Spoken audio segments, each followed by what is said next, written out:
Hi friends, welcome to my channel. AP వాతావరణ శాఖ నుంచి వెదర్ రిపోర్ట్ అయితే వచ్చింది. సో బంగాళాఖాతంలో ఏర్పడిన అల్పపీడనం తీవ్ర అల్పపీడనంగా మారినట్లు వాతావరణ శాఖ అయితే తెలిపింది. ఇక దీని ప్రభావంతో ఏపీలో ఇవాళ రేపు భారీ వర్షాలు కురిసే అవకాశం ఉన్నట్లు వాతావరణ శాఖ అంచనా వేస్తోంది. సో ఏ జిల్లాల్లో వర్షాలు కురనున్నాయి, దానికి సంబంధించిన వివరాలు అయితే తెలుసుకుందాము.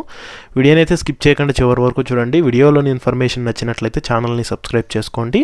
వీడియో యూస్ఫుల్ అనిపిస్తే మీ ఫ్రెండ్స్ అండ్ ఫ్యామిలీ మెంబర్స్కి మన వీడియోస్ని షేర్ చేసి నాకు సపోర్ట్ చేయండి. లేట్ చేయకుండా టాపిక్లోకి వెళ్ళిపోదాము. బంగాళాఖాతంలో ఏర్పడిన అల్పపీడనం కోస్తా తీరం వైపుగా దూసుకొస్తోందని ఏపీ వాతావరణ శాఖ అయితే తెలిపింది. ఇక దీని ప్రభావంతో ఏపీలో ఇవాళ రేపు భారీ వర్షాలు పడే అవకాశం ఉన్నట్లు అంచనా వేస్తోంది. ఏపీ తీరం వైపు దూసుకొస్తున్న అల్పపీడనం వచ్చే 24 గంటల్లో తీవ్ర అల్పపీడనంగాను మారి ఉత్తర తమిళనాడు దక్షిణ కోస్తా తీరాల వైపు వెళ్తుందని, ఆ తర్వాత కోస్తా తీరం వెంబడి కదులుతుందని అయితే పేర్కొంది. ఇక దీని ప్రభావంతో భారీ వర్షాలతో పాటు తీరం వెంబడి గరిష్టంగా గంటకు 55 కిలోమీటర్ల వేగంతో ఈదురుగాలులు వీస్తాయని, సముద్రం అల్లకల్లోలంగా ఉందని, కాబట్టి మత్స్యకారులు సముద్రంలోకి చేపల వేటకు వెళ్లరాదని హెచ్చరికలు జారీ చేసింది.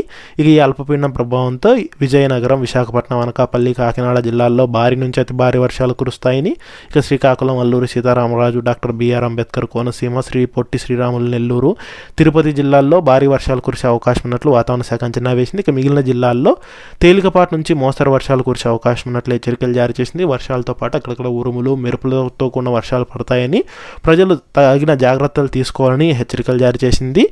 ఇక వాతావరణంలోని మార్పుల కారణంగా ఏపీలోని కోస్తా ప్రాంతంలో తీరం దాటాల్సిన అల్పపీడనాలు తమిళనాడులోను, అక్కడ తీరం దాటాల్సినవి ఏపీలోనూ తీరం దాటుతున్నట్లు వాతావరణ శాఖ అంచనా వేస్తుంది. అదేవిధంగా ఈ నెలాఖరులో అండమాన్ సమీపంలో మరో అల్పపీడనం కూడా ఏర్పడే సూచనలు ఉన్నాయని అయితే తెలిపింది.